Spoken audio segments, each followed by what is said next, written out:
Okay, folks, it's your buddy Mike Messier. Mike's Instant Movie Review.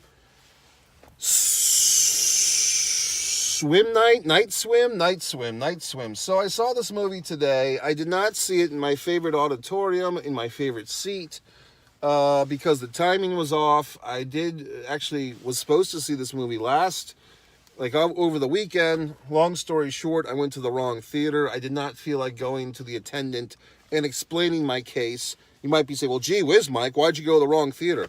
Well, shit for brain. It's because I bought the ticket for one AMC theater, and then I had the other theater in my GPS mistakenly because I kept changing my mind which theater to go to. And so by hook or by crook, I end up at the wrong theater, and then it's like, oh, God, fuck.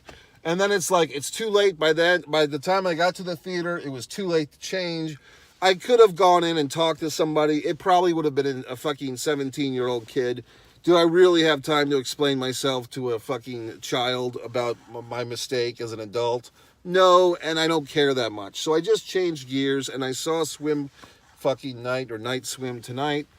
It's a horror film. I liked it. I mean, here's the thing, folks. You don't know me that well, but I am a swimmer not a good swimmer, but I do swim I'm a cold water swimmer, okay? Basically, I'm the guy, it's January in Florida, and I'm outside in an unheated pool swimming, okay? Now, I typically swim underwater, and I'm not looking to win a goddamn Olympic gold medal in swimming. I'm just enjoying myself. Now, I'm enjoying myself. I'm not wearing a goddamn scuba outfit. I'm out there wearing traditional swimming trunks of some kind. And it's quite cold, as you might imagine. And people are just either impressed or repelled or in shock or in awe that I'm doing such a thing. How can you be doing this? How can you be in this cold, ice cold water? Because it's cold in Florida. It's 55 degrees in January. Well, you fucks, because I lived in goddamn New England for 25 fucking years, or whatever the hell it was. So now my heart is cold, my blood runs cold, and fucking cold water does not frighten me, okay? So that's the one good thing about being in New England. You get hardened to life and to the elements. So this, oh my God, it's 55 degrees. Get me a blanket and a fucking toasted marshmallow. I don't need all that shit. I'm going to the ice cold tundra of the pool all by my fucking self. No goddamn teenagers, no fucking senior citizens, no children, for Christ's sakes. It's all me, and I enjoy it, okay? So the point is, I even went to a goddamn swimming pool today. It was cold. I even might have had a little bit of a congestion here. But I go to the pool, and then I come to the movie, and guess what? The fucking horror movie is about a killer pool. So it's like I can't have anything in life. I mean, I can't go to the fucking beach because of Jaws. I can't go to Elm Street because of Freddy. I can't enjoy Halloween because of fucking Michael Myers. And now I can't go in the goddamn pool because I think the fucking swimming pool is going to eat me. So in this fucking, spoiler, in this movie, the fucking swimming pool is like the source of all evil, because it's like House with a problem, right? Like the house is haunted by the fucking evil swimming pool, which has killed children in the past. And every family that owns this house has to make a sacrifice. Like one of their fucking family members has to be fucking basically sacrificed to the evil swimming pool.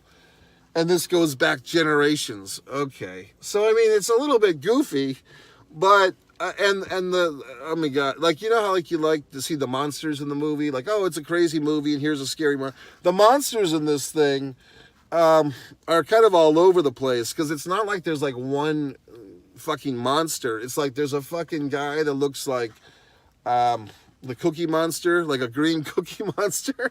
And then there's like assorted other freaky things and this and that. So I like the movie, don't get me wrong.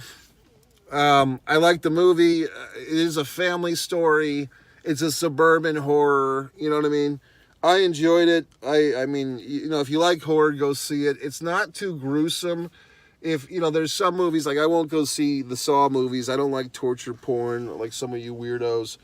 I like this movie. Like, this was good. I don't know. Technically, they don't really leave room for a sequel, but you kind of know there's going to be a sequel to this thing because it's a good enough movie to warrant a sequel. I don't know if it's going to take the world by storm like Megan. Like, everyone's, excited for another Megan movie, even though Megan, the first one wasn't that good, but the actual doll was pretty awesome of Megan. So they're making another Megan, I'm sure. This one, I don't know if there'll be that high of a demand. That's the one thing missing with this movie. And this is where they would probably make a prequel to Night Swim. They do a little bit of a flashback thing to kind of give you a taste of the story. But I'm sure if this movie catches on, there'll be a need for a prequel and a sequel and a part 2 and all this stuff. I enjoyed it. You might be wondering, well, gee whiz, Mike, you have this issue where sometimes you fall asleep in movies. I did for just a minute or two. Also, I got to the theater so fucking late. But as I'm entering the auditorium, I hear Nicole Kidman's tender, thin voice, meaning that I really didn't miss anything. I just missed all the previews.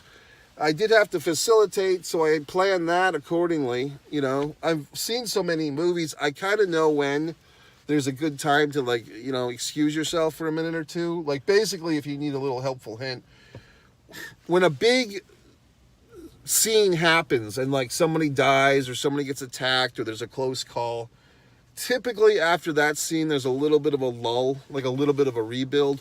So that's when you want to go. If you need, a 5-minute break or to get a refreshment, you don't go right when they're building to the big scene or in the middle of the big scene. You wait until the big scene is after, and hopefully there's a scene where the characters kind of explain what the fuck just happened. And that's when you slip out and do your stuff, okay? So what do I say? I say it's a harmless horror film. I mean, I will go swimming tomorrow. This movie will not break my stride. It will not hold me down. I will keep on moving, okay? But I will say that, it was good. I wouldn't give it a 5-star thing. I'd probably give it a 3. For what it was fine. I'm glad I saw it. Is it a world beater? No. But it's a good horror movie. It's functional. If you see the goddamn Cookie Monster in the swimming pool, you'll think of me. So that's it. 3 out of 5.